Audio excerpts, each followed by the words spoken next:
Hi, everyone. Welcome back to the Return to Jesus podcast. This is the first episode of season 2, and I am just so excited to be back with you, to be sharing with you, and to be talking to my amazing guest today. This season, friends, is going to focus on joy. We're going to talk about the joy of the Lord and how we just meet with Him. And also, we're going to talk about just the real of life, because that's where my heart is. My heart is just the real stories. And so I could not think of a better first guest for this season. My friend, author Tabitha Yates. She has a beautiful story, a beautiful journey that she's going to share with us. And I'm going to share a little bit about Tabitha to get us started. Tabitha Yates is a best-selling author, speaker, and mental health advocate who's passionate about helping people heal. Her debut book, Jesus in Therapy, Bridging the Gap Between Faith and Mental Health, dives into the messy, beautiful space where faith meets emotional wellness. Known online as the Redeemed Mama, Tabitha shares her journey of surviving trauma, spiritual abuse, and mental health challenges to remind others they are not alone and that healing is possible. She's been featured on Yahoo News, MSN, Relevant Magazine, The Mighty, and heard on In the Market with Janet Parcell, The Bob Ducko Show, The Messenger Movement podcast, Renew You podcast, and more, reaching millions with her honest, hope-filled message. Tabitha is all about breaking stigma, embracing vulnerability, and showing how faith isn't a substitute for healing. It's the foundation. Yes, my friend, I love that so much. Welcome, Tabitha. Thank you. I'm so happy to be here. Great. I'm so glad it worked out. And I have to tell everybody listening, so Tabitha and I met years ago online. We're both part of the Her View from Home community. And Tabitha has been such a source of encouragement to me. She is so compassionate. She just goes out of her way to really walk out her faith and share the love of Jesus. And I have just felt that even through our messages over the years. So it truly is a joy. And speaking of joy, my friend, I wanted to start off by asking you a question, because joy is kind of what we're going to be talking about in bits and pieces throughout the season. So, is there a time in your life that stands out as being particularly joyful? Honestly, I feel like I'm walking in that now because there was so much sowing in tears through the process of writing this book. And I really felt my 41st birthday was last year, the end of last year. And I really felt, that biblical significance of the number 41, and that was when God was going to finally bring me into the promised land, and I would start seeing things fulfilled that he had been promising for so long. And so this last kind of 6 months or 7 months here is really when I've started to see God just, I think I told my husband last night, I'm like, God's favor is ridiculous right now. Like, I don't even understand it. And I don't know why he's opening doors that he's opening. Like, it's so stupid that I'm getting to do the things I do. But I was like, I'm grateful for it. And it's amazing. And so I think now is just a season where I'm slowly starting to process that and just like, man, God, you are just pouring out on me. And it's so amazing. That's so beautiful. I love that. And the significance of the first year, and you're walking in your 41st year. Mhm. That's so cool. I Yeah. love that. So Tabitha, what brings you joy in the day to day? Is there something in particular that you just really enjoy doing, or that you find joy in? Definitely, I find a lot of joy in my relationship with my kids. I do homeschool all three of them, and it really brings me joy to be able to have that more continual connection to them and that opportunity to really instill faith and, build up their morals and values. I find a lot of joy in coffee, far too much joy.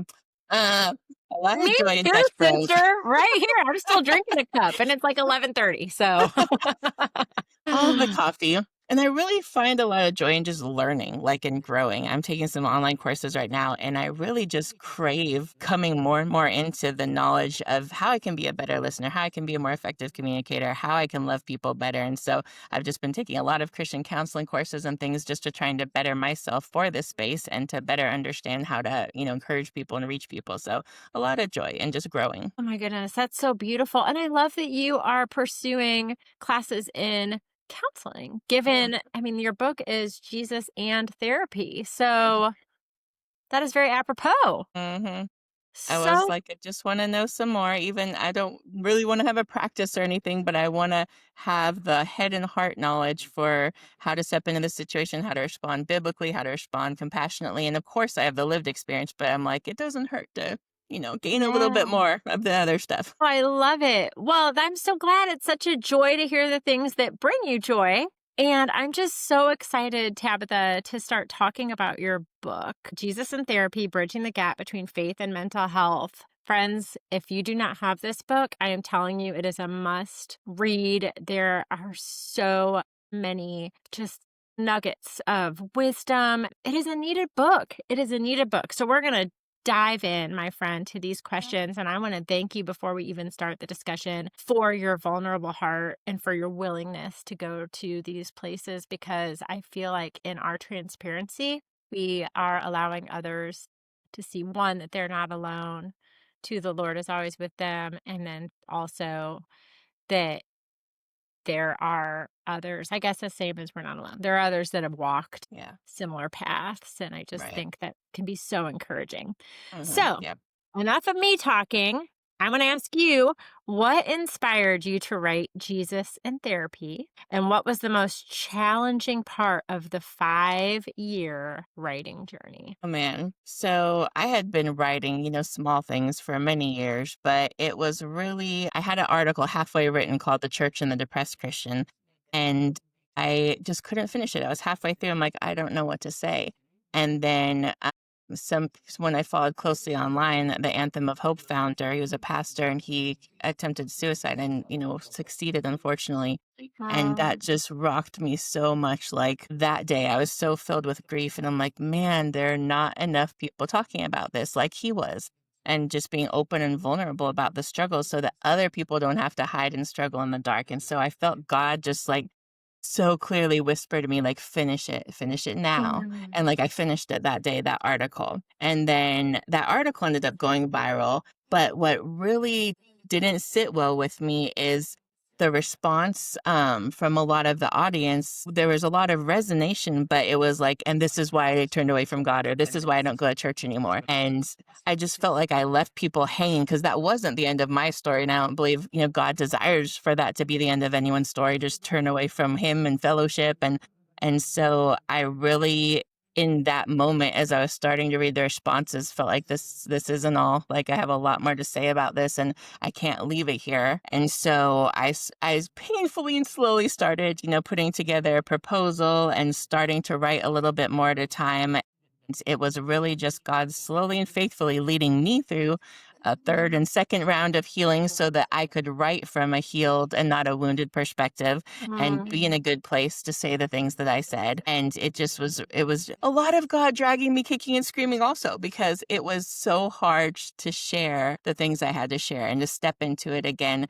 And even though it doesn't personally trigger me to talk about my past anymore, it's just heavy. And so just to keep on, for God to show me so clearly, like, you're going to step in this space over and over and over again, and you're going to walk other people through it, and you're going to carry back the buckets for the people still in the flames. And I was like, okay, and he just had to really speak so clearly over and over again to me to keep me going through that long process that I wanted to give up so many times. Well, praise God that you didn't give up. And I love that you said that you had to heal to keep doing Hmm. the work. And I think that's one of the things that I've found too, the things that the Lord has called me to. I'll get into it and I'm like, oh, wait, Hmm. this isn't just for them. There is some work that needs to be done here, work that Yeah. I thought I had already done. And so many times it's like, oh, no, no, there is more. There's always more. Yeah. But 5 years, Tabitha. Hmm. So glad you stuck with and that Yeah. you made your way. And I love what you said about carrying the buckets too, 'cause that's Yeah. what you're doing. That's what Yeah. you're doing. So another question, in your book, you've spoken very openly about surviving physical and spiritual abuse, which I am sorry that you Thank you. endured that. How did you find the courage to break the silence and share your story? God had to speak so clearly and intimately for me to be willing to do it. Because right off the bat, of course, there was what if so and so sues you? What if so and so comes after you? What if it further fractures, these already very strained family relationships, and like all the questions and the things I knew I'd be facing if I was obedient. I tested God to the umpteenth degree, like Gideon. I was like, one more time, just like, Mm. and I would tell him, have someone pray this phrase over me, and I will know you're telling me to keep going. Have someone say these words to me. And there was never, ever, ever a moment in like 2 years since I signed until the book got published that within 24 hours, God did not send someone that I had not said anything to or made any references to it. And they'd say the exact words that I really just challenged God, like, Oh make my it clear, Lord. goodness. And so it got to the point that there was just absolutely no way that I could deny that God was so faithful to be like, yes, yes, yes. And I kept on and he would never meet me with frustration. He was always like, here's someone to encourage you and say the exact word, that you said. And it was just insane to me that he just kept doing it.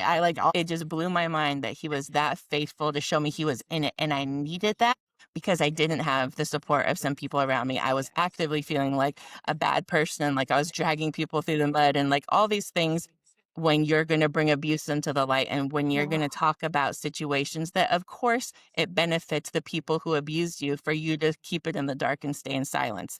And that was one of the first verses God gave me in Luke about bringing everything in the darkness coming to the light. Before I wrote my first chapter, he showed me that verse, and it's like it's time. And to know I was the one dragging it out into the light, that took so much painful obedience at times of just like, it's gonna be worth it. It doesn't feel worth it right now while I'm doing it, and I'm questioning how it's gonna be okay, but I know he's tasked me to do this, so I'm going to keep on bringing things into the light, and I'm gonna be faithful, and I'm gonna do it with as much integrity as I possibly can, because it's not my heart to destroy anybody or to drag people through the mud that have abused me. I was very delicate in how I shared my story, just enough of my story so people understood what leg I have to stand on to tell you the lessons I've learned and try to walk through your lessons with you. I didn't want my story to be about me. It was a much bigger picture, and what I went through was just a small part of what God tasked me to write in this book. Yeah, and you do it so delicately. Thank You you. really do. It doesn't feel at all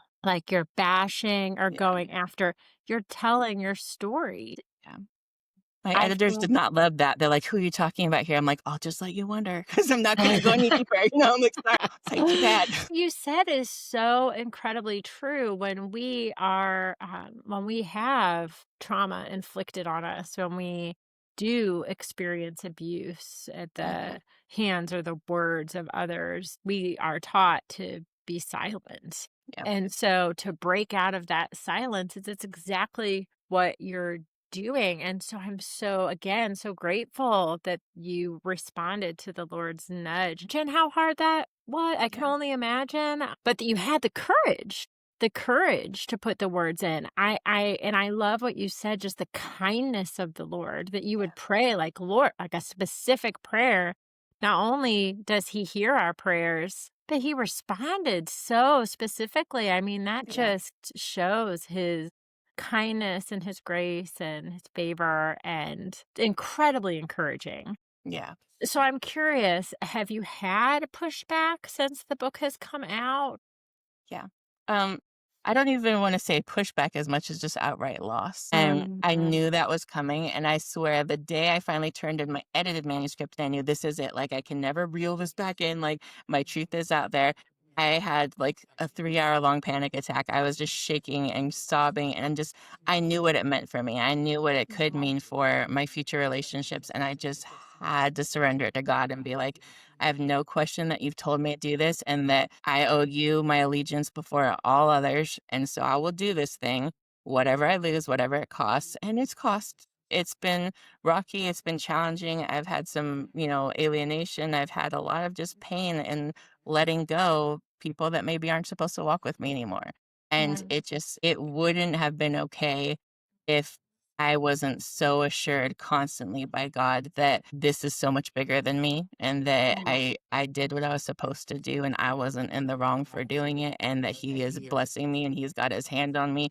And just as long as I know that he's who I'm following, I think I've surrendered whatever I have to lose because of this process. Wow. I mean, you are living with your hands open, Yeah. Tabitha. And the fact that you can see the bigger picture Yeah. is really a gift to everybody who is going to read this book, who has read this book, that you're just Thank you. stepping forward in obedience and just trusting the Lord with the cost. And, and like you said, I mean, some relationships are for a season, and it doesn't take away the pain or Yeah. the heartache of losing a relationship. Hmm. But just to be able to see that, I mean, your healing, I just feel like is just gonna have ripple effects. Thank you. I know. I truly do. You share very openly in your book about your depression that you experienced, and you've shared also that you were told your depression was a sign of rebellion.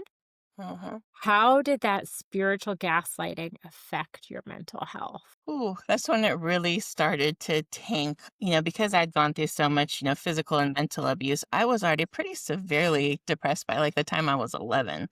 And so obviously that manifests in different ways, but to the people around me, I wasn't this sweet innocent soul anymore, and in their mind I had been taken over by something else and or someone else. And as I really started getting in deeper and deeper, by the time I was 14, I was severely suicidal and I was trying to reach out for help and I was trying to tell people and all the responses. I mean, I had a visiting prophet come to our church and prophesy over me that I was going to go to my grave early because of my rebellion. I had pastors speaking over me that I was going to go to hell. I had so many people speaking into the perceived lack of faith on my behalf and how I was doing something wrong and I had hidden sin and maybe I was demon possessed and everything you could possibly say to a poor kid that of course is screwed up because they're going through active abuse, through Yeah. every adult they trust. And so it was just so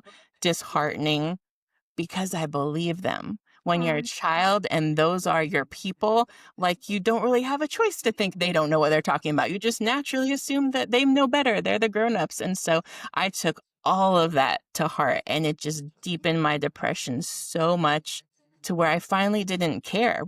Like I honestly did believe if that I would be going to hell and I was like I'm already in hell. So when I finally got to the point of attempting suicide, it wasn't even a deterrent, everything they were telling me, because everything was so bad and so dark and painful. So it really did a number on my head, my core beliefs, my self beliefs that I'm still, I think, going to spend a lifetime unraveling because it was what made me.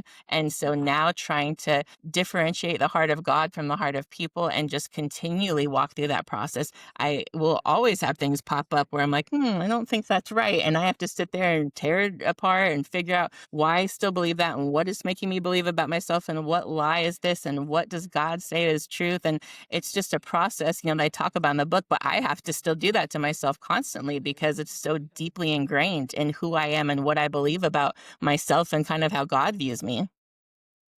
It just shows words have so much power. Hmm. You can Yeah. see why we are instructed in the Bible to basically guard our mouth, hold our Yes. tongue, because those words spoken over you, like you said, you're still untangling them. Hmm. And I am Yeah. so sorry that you went through that, and especially at a church where you're Hmm. trusting Right. these adults in your life and they're speaking those words over you. I can't imagine. It's no wonder you're still untangling. Yeah. I mean, I tell my kids, when I tell them life and death is in the power of the tongue, I'm like, you do not understand how true that is and how important it is to think before you speak and to be intentional about the words you speak, especially over someone else that it matters. And then to further teach them the words you speak over yourself. Like your brain is believing you. So what are you telling yourself right now? And just to teach my kids to be mindful of that in a way that I never was. And I still have to work so hard to do. Yeah. Oh, yeah. What we say to ourselves about ourselves, that matters too. Yep. It Yep. really does. Well, thank you for sharing so openly. Yeah. about that time in your life. So you said you're a mom to three beautiful children, Mhm. and that's a turning point. That was a turning point in your life. Yeah. How did becoming a mom shift your perspective on your healing and worth? It ironically made me love myself more. I think so much of motherhood is associated with, sacrifice, and it is. But I had no love for myself. I had no care for myself. I was terrible at any aspect of caring for myself. And through the process of motherhood, I realized these are things I have to do to be healthy and be strong and be present for them. And it propelled me into a level of healing that I had not gone to before. I had been in therapy, on and off since I was 15 years old. But by that point, when I really started stepping into EMDR therapy and just really more intensive forms of therapy to really just come toe to toe with the trauma so that I could start getting rid of those triggers so I wouldn't be reacting to things, around my kids to where I would be able to have healthy responses and model that for them. Like that was my biggest motivator because watching the family legacy and knowing I don't want to be a part of that necessarily. I need to be something different. I need to carve out a different path for my kids to go down. And I pray to God that they far exceed the healing I've been able to do and they just keep on going in the right direction. So that was honestly the biggest kick in the pants I could ever have to like buckle down and be like, face whatever you have to face, sit with the pain, go through whatever you have to go through so that it ends with you and that they don't have to spend their lifetime recovering from their childhood like I have had to. Oh, praise God. I love that so much, Yeah. Tabitha. And I share that heart with you for healing. Like Yeah. I became an advocate for my mental health at a young age. I started going to counseling when I was maybe 13 or 14. Mm. And because I realized I just had a lot that I needed to untangle, and Yeah. that has been a part of my story, just consistently going. I'm doing EMDR right now. I'm Okay. loving it. Yeah. But I shouldn't say loving it. It's hard. It's hard. You need breaks sometimes. I'm like, I just I sit in the mean, parking the lot after. results are good, but Yeah. healing is Yeah. not always easy. Healing And hurts. yeah, yes, Like yes. that's going to be the chapter of a future book one day. But I have a mentor that I meet with regularly, and she's been just one of the greatest gifts in my life. And one of the things that she says to me regularly is we can only teach our children as much as as we have healed, like Yeah. once. And so we want to keep healing and we want to keep growing. And because then hopefully we can continue to transmit our healing into their lives Right. and speak healing words into their lives and help them, like you said, even surpass us with their healing and their growth. Like that's what we want for our children more than anything, for them Yeah. to be even stronger and just to deal with all of those things. Excited to share with you that I have written a book titled Return to Jesus, an invitation to abide with him in every beautiful, stressful, or tedious moment. It is a dream come true, and I could not be more thrilled to share with you that this book is available online at stores such as Target, Walmart, Amazon, Christian Books, and more. The book will be available on April 15th, 2025 to purchase in store as well. And I just really appreciate your support. It means the world to me. I could not do this without you. And I'm just so very grateful. So be sure to grab your copy today. Again, it's Return to Jesus, an invitation to abide with him in every beautiful, stressful, or tedious moment. So I've just really been encouraged by those words, and that's, what you're saying too. Like when we Well, heal, we're and encouraging that healing in our family. that journey of continued self-discovery, I feel like is so important because and to have grace for yourself because personally, I hate when I realize I screwed something up as a parent. I'm just like, man, like I'm trying so hard to get it right. And so stepping back and being like, I did not know what I did not know. And now I'm going to go make it right. So not just Yeah. having a regret, but going to my kids and being like, I did not handle that correctly. That was not healthy. That was not your issue. Like I will say, I will humble myself in any way I need to make sure that they don't walk on carrying the weight of an issue that's mine to carry. And find the Yeah. fix. And it's so important because if we don't continue to realize new things and continue to step into new levels of healing, we don't have the ability to catch ourselves now and see things that, oh no, I still messed that up. I still need to go and correct that. And so that continued journey of therapy for me is for that reason, that I don't lose sight of things I still need to be working on that are still coming out or that still might be impacting my kids, that I make sure I catch it and I go and make it right for them. Yeah, and you're teaching them that nobody's perfect. You're not Yeah. perfect. They're not perfect. Perfection isn't expected. To humble yourself Mm, and ask your children for forgiveness, I think is such yeah. a beautiful model for them of we're not all going to get it right all the time and you're not pretending to either. Right. I can't remember who the quote is from, but there's something about like what isn't transformed will be transmitted. So it's Hmm. that thought that if you're not healing something, if you're not, well, you will work it out on somebody else. And Exactly. so even to acknowledge like, oh wait, whoa, whoa, whoa. That's Hmm. my issue. I mean, what a powerful testimony for your Yeah. children. I mean, really and truly. Yeah. And That's that's, I think, the biggest thing I learned because of my parents not doing that, that I was like, I will go back and I will make it right. And I don't want you this to hinder our relationship. I don't want you to have to carry this. And I'm not going to be okay knowing you're sitting there feeling horrible about something that I can just lift that weight back up and carry it as the adult for you. And there was so much of me carrying weights I never should have had to from the youngest possible age that that's a beautiful part of healing. It still even hurts my heart a little bit to know I never got that, but to be able to now be mature enough to give that gift to my children. Let me take those, bricks out of your backpack. I'm going to hold on to them. I'm going to figure it out. Like it's such a gift and a beautiful bittersweet part of healing when you can be for your children what no one was for you. you're allowing them to be children. Yeah. Hmm. And that is a wonderful gift. And generationally, curses are being broken. I mean, generationally, you're moving forward and teaching them new ways and new patterns and new habits. I mean, it's just such a gift. Yeah. No, not always easy, I'm sure. Oh no. But but what you're modeling, I mean, seriously, seriously such a gift. This actually leads in really well to the next question, which is what does it look like to walk alongside others who are hurting without doing more? I think it involves a lot of being present, a lot of listening, a lot of demonstrating God's character in the flesh to them. Because so Mm. often they've been told so many things that are not true and are not God's heart and do not reflect his character.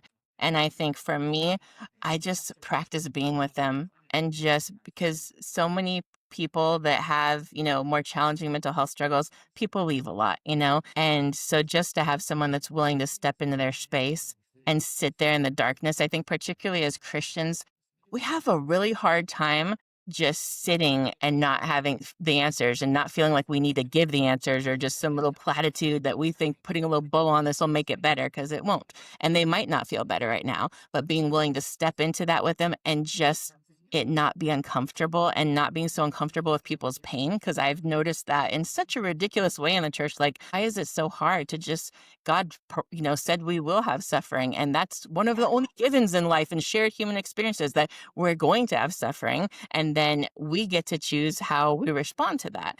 But just being willing to sit in the suffering with people, to hear them out, to listen, to just be with them in their pain, I think is one of the most powerful healing things we can do because there's not always a fix and definitely not a quick fix a lot of times when there's a lot of complex trauma there and wounding. And I think when we decide to speak, we need to be so mindful about, again, that life and death and the power of the tongue. Is what I'm saying, is it just for me to feel less uncomfortable in this moment? I feel like I've got to fill the space, or is this something I really feel like will encourage them or benefit them, for me to say? And am I really doing this for them? And just really being guided by discernment and the Holy Spirit of when you need to say something. And if you feel like, verbally, I can't even step in this situation, I don't know what to say, I don't know how to be a support, then connecting them with some resources where they can Mm. find that support when you're like, this is out of my pay grade. I am afraid to say something wrong, it's okay to say, I'm not really sure what I can say to help right now, but I'm here and I love you and I'd love to help you, feel supported. So how can we do that? But I just think it's so important not to just fill the room with empty words because you're uncomfortable with their pain or their silence or their suffering. Yeah. Do you think that questions are good? Like, are asking Yeah. more questions? Is that a Yeah. good thing? I think that's usually a pretty safe bet to ask a lot of open-ended questions and a lot of, help me understand comments. Most people, if they do, are given an opportunity, to share and they feel like you're going to be empathetic and you're going to be a safe place. They're not unwilling to do so, but I think it's making sure that we're not making snap judgments, that it's not a lot of closed questions, that it's really giving them the space to go where they want to go with it, and we're just practicing the act of listening and being present for them. That's good. And that's not really what we learn in our culture. I'm sure for anybody that's listening, it's like, oh, I've never done that before. Don't shame yourself. Don't feel guilty for that. We're all learning. And Yeah. it's so countercultural to just Mhm. listen, Yeah, yeah, but it's what people need. right, yeah, So have you found that? Because I know in your book you talk a lot about too is the isolation that you felt as a teenager, as you were basically crying out for help over and over yeah. to the people in your life with just getting no help. Do you feel like now where you are in your healing, do you have more of those people in your life that will listen, will come alongside you? I have built my circle so intentionally in the last few years of my life, and I do have some people that, Lord bless them and their Facebook voice messaging skills, because our good friend Amber, she's one of them. I'll start my message like, if you Oh, don't Amber wanna have Palmer? anxiety, don't even listen to this. Just pretend you listened and tell me you're praying for me, and I'll feel like I shared it to someone. But no, yes, Amber, and I have a few others. And again, I do still have a pretty small circle, but I do have those people that I absolutely know I can say the truth and they're not going to judge me and they're not going to be like, look how spoiled you are. You're like, you're living in all these promises. And you're just like, oh. So the people that just are willing to let me share my truth and that are willing to let me walk through whatever I'm walking through and just hold the space for that. That's really what it is. Cause it's like, it's not like I don't know up here what I should do or, but sometimes it's just very overwhelming or life gets, in the way of things that I really wanted to have happen. Or, there's a lot of, painful things in the aftermath of this book and just having someone that'll just let me say that, and just listen to me. That's really been a huge thing. So yeah, I've definitely been intentional about finding those people now and making sure that I have a few people that I unequivocally know are safe people for me. Oh, that's so great. And what would you say to the person that's longing for that,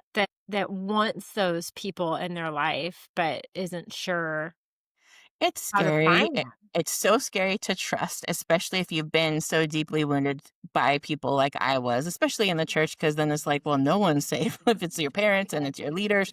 So I would say it definitely takes trial and error. It definitely takes testing people out, sharing the smaller things that you're not really going to be as triggered by if they have a bad reaction to, and just slowly starting to, observe what is their character, what is their responses to suffering, how close are they and closely connected to God's heart? Are they going to be a good person for me to be vulnerable with? And I'm a big believer in having that chosen accountability because I had so much Mm. forced accountability on me as a child from people that should they didn't love me. So of course they're looking for everything wrong with me. They're not speaking to my life because, hey, I love you and I know you can do this better. And it's not coming from that place. It's just like, man, you're just messing up everything.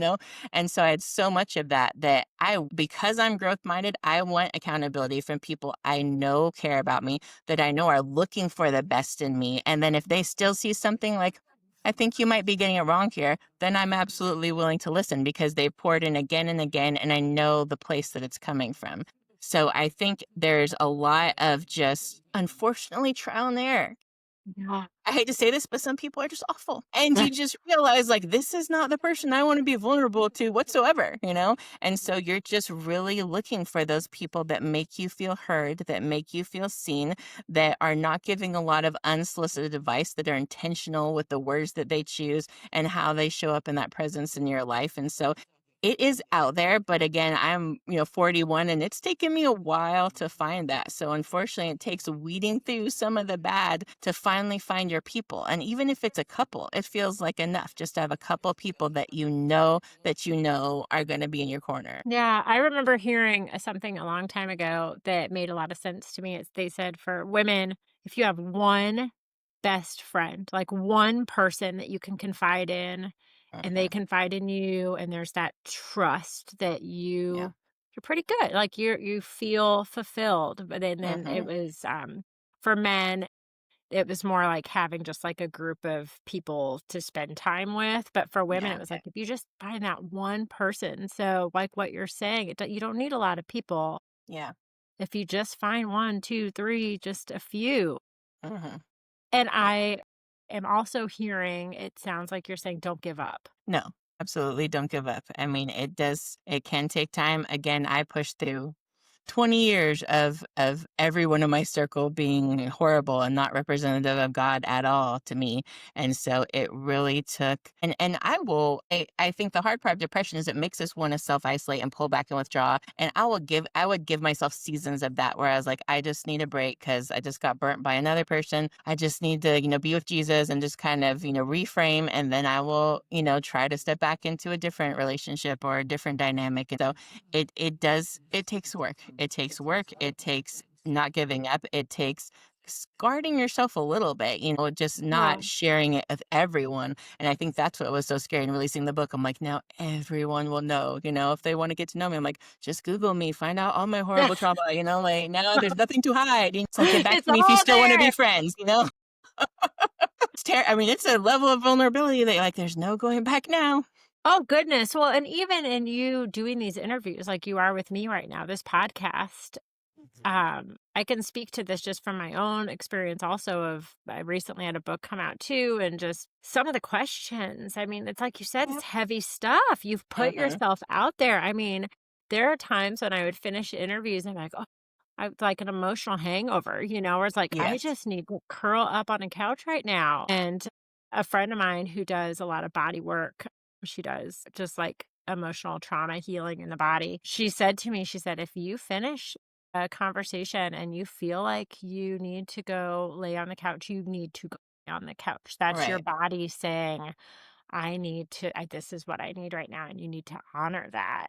Right. And so I guess just learning how to be in tune. But I'm curious, one of the things you said, Tabitha, a minute ago, because you do talk so openly about the depression, and what would you say to the person that maybe is in a season of self isolation where they find themselves wanting to isolate more and more and withdraw? What would you say to that person? I would say it's okay to hide away from the world for a little bit. God will be your shelter, but don't do it completely alone in the sense that make sure you are going to counseling if that's what you need. Make sure you have one or two people that know the headspace that you're in, that you're not just pulling back and no one has any idea to check on you because they don't know you're not okay. Be honest with somebody about it, even if it is only a therapist and that feels like the only safe person, but look for a couple of people that will be aware of the space you're in, that they can step back into it and check on you. And just know that in the long run, all of the distractions and avoidance does never actually heal the problem. We do need Mm. breaks and we do need to put it down sometimes because healing is such hard, heavy work. But completely bypassing healing is not possible. It will never bring the fulfillment and joy that you're looking for in life. And so, as hard as it is to keep on stepping back into that space, especially when you're suffering from depression, because you're wrestling with a very real lack of motivation there, just make sure you are supported. Make sure that you are having someone walk through it with you, that you haven't just pulled back from absolutely everyone. Make sure that you have a good counselor and that you have someone in your corner and that you are at least taking some steps to stay healthy or to get on the path to being healthy. Just don't cut off the whole world. Yeah. Oh, it's so, so good. Thank you for those words. And to anybody that's listening, I know you're encouraged by those words. I would have you to imagine because just like the going to the Lord and therapy, Jesus and therapy. This is a good response. For someone listening who feels like their trauma disqualifies them from faith, what would you want them to hear most? I think I spent so many years feeling like I couldn't be used by God because so much of Christianity we're viewing our testimonies once we've gone through the test, like we've learned all these lessons, we have all these nuggets, and I always felt like, no, I'm still struggling. Like, so I mean, as today, I still have panic attacks. And so, like, who am I to be talking to other people? And Satan can so swoop in there and use Mm. that, like, yeah, no, you have nothing to share. Like, and you still can still have so much encouragement and so much wisdom. And what I've really found is there's so much power in a lived experience. I have no ABCs after my name. I have no credentials. The spaces I'm getting to step into and the people I'm getting to talk to all the time, I'm like, I should not be here, like at all. And I'm always just kicking myself because I'm like, what am I doing? But there is so much hope in someone seeing you actually lived this level of darkness. You came back from, actively attempting suicide and wanting to die. And now you have this joy in your life and you have this purpose. And how do you do that much of a 180? And so I think there's just so much that God is so faithful to use our brokenness, our in between moments, our testimony, though it might come from, in the middle sometimes. Us being faithful to show up and be vulnerable and let God use us if that's what He showed us we need to do in this season. And that is what He's shown me. Even if I'm like, I don't know if I'm all the way through that one, like God's like, go ahead, And so if I feel like God has blessed me and told me to go and share this message, then I'm going to share it. And there's still, God is just so good and He will use everything and anything. He won't waste anything. And so if you're in the middle of something and just feeling like God couldn't possibly use me, and you start believing the lies of the enemy that I'm not good enough and that nobody is going to listen to me and that I don't have a story to tell, you have a story to tell. And maybe it's still being developed, but I promise you that God is not going to waste it. And the pain and the suffering and everything that you're going through now, we can grow through it and God can make it into something so beautiful. That's and that pain and suffering isn't just for us. It's God's walking us through it so that again we can go back for others. And that's very much the mission He's given me. Like, okay, you got there, now go back. And God has such power and just a beautiful redemptive quality that He's always going to do that. Praise God for that. And praise God for your obedience to keep moving forward, to Yeah, keep moving forward. It's just so encouraging, Tabitha. I just thank you for the courage to continue to share your story and to continue thank showing you. up in all of these spaces. Thank you. And it is truly just a gift and a blessing to be able to speak with you and to hear from you and to be encouraged by you. And the last question I want to ask, because this is the Return to Jesus podcast, I am Mhm. just curious in your current season of life, three little ones, homeschooling, just wrote a book, doing all the things. I know you're speaking, or you're just very involved. You have your hands in a lot of things right now. You're very involved in so many beautiful things. And so, what are some ways that you're able to return to Him and spend time to Him in your current season of life? Honestly, the number one thing is having a Sabbath day. I There are so many things. I look at my phone in the morning and the amount of notifications, I'm just like, nope, just put it aside. And so it's a lot of push and pull, and this world will, you know, take us in so many different directions. And you know this, even if you've written a Christian book and you believe so much in that message, it's still a lot of work. And there's all the marketing side of it and all the work aspects of it that can be draining and exhausting. And it's like, God, this doesn't feel holy. And I'll have those conversations with him where I'm just like, it's not really what I envisioned here. And there are so many moments that I'm just like, oh. And so just taking one Sabbath day, my kids actually all do it with me. So we all surrender all of our devices. We turn them off or on airplane mode the night before. And then the whole day, just it isn't not touch. We don't touch any devices. And the freedom that gives me to just be like, sorry, you cannot need me today. You will figure it out. Like, and just not answer phone calls and but not look, like not emails, texts, like everything, socials. It's just I am unavailable. And that restores my soul so much because it just makes me feel human again. And just as I am, not as someone with all these hats. Like I just get to be home and just be a mom and just be present in that moment. And then I just get to spend time and worship with God, where I remember who all this is for and what it is all about, and I just ground and center myself. And so I've been doing that on Mondays, which seems like a good way to start the week because I'm just like, okay, like because usually Mondays are associated with so much stress, so it can be annoying for anyone who's trying to reach me on a Monday. But I'm just like, that's when I need it, and it's just been so peaceful. And I'm gonna really stick with that because it really does help me to reconnect to the source and have the strength to keep going for everything I'm doing. My goodness, that's so incredible. And the fact that your children are doing it with you. And I love that it is on a Monday because I think it shows it doesn't have to be a Sunday. It doesn't have to be a Saturday. You can choose the day that works best for you and your family. Yeah, And it is absolutely. honoring to God. Yeah. And I want to do that. That sounds so great. To Yeah. not be connected to any of the pings and the dings and the checking and that sounds lovely. Yeah. My husband freaks out a little bit, but I'm like, look statistically at how many times there's been an emergency where you absolutely had to call me, and I was like, not often. So I'm like, we'll probably be fine for just one day. And he's like, fine. So he's trying to start respecting it. He's like, we need a home phone. I'm like, no, we don't. I just be completely disconnected and just no one needs me. And it really does take such a load off. I'm like, okay, I can step back into this now. I took a breath and it's very Yeah, important. you could put your head back up after taking a Mhm. deep breath. Kind of a side note, hearing you say that. So we went with another family that we're really close to Holiday World a couple weeks ago. And during that day, the kids, we weren't on our devices. Like even when Mhm. we were standing in line, we were talking with our friends and enjoying just all being together.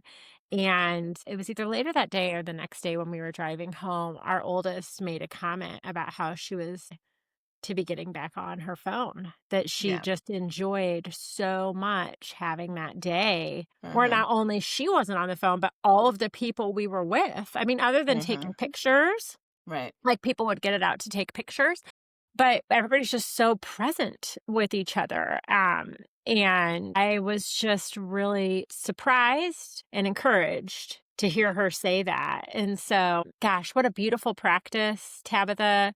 Thank you for your time again. Thank you for sharing. And how can people find you and your beautiful book, Jesus in Therapy? Yeah, well, you can get my book on Amazon or Christian Book, wherever books are sold pretty much. And I am on the Redeemed Mama Tabitha Yates on Facebook. That's probably where I'm the most active. And then I'm at Tabitha Yates Author on Instagram. I will be speaking at the Church Mental Health Summit in October on World Mental Health Day. That's a free virtual event that is going to just have so much good training and so many amazing speakers just speaking into, really bridging that gap between faith and mental health and how do we show up as the church and how do we love people well.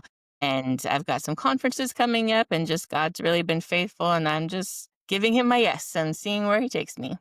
Praise God. Well, I'll have the information in the show notes too. So people be sure to check out Tabitha Yates, grab her book, and I hope you all have a lovely day. Find joy in what you're doing, friends. The Lord loves you. He is with you. And we'll see you soon. Bye.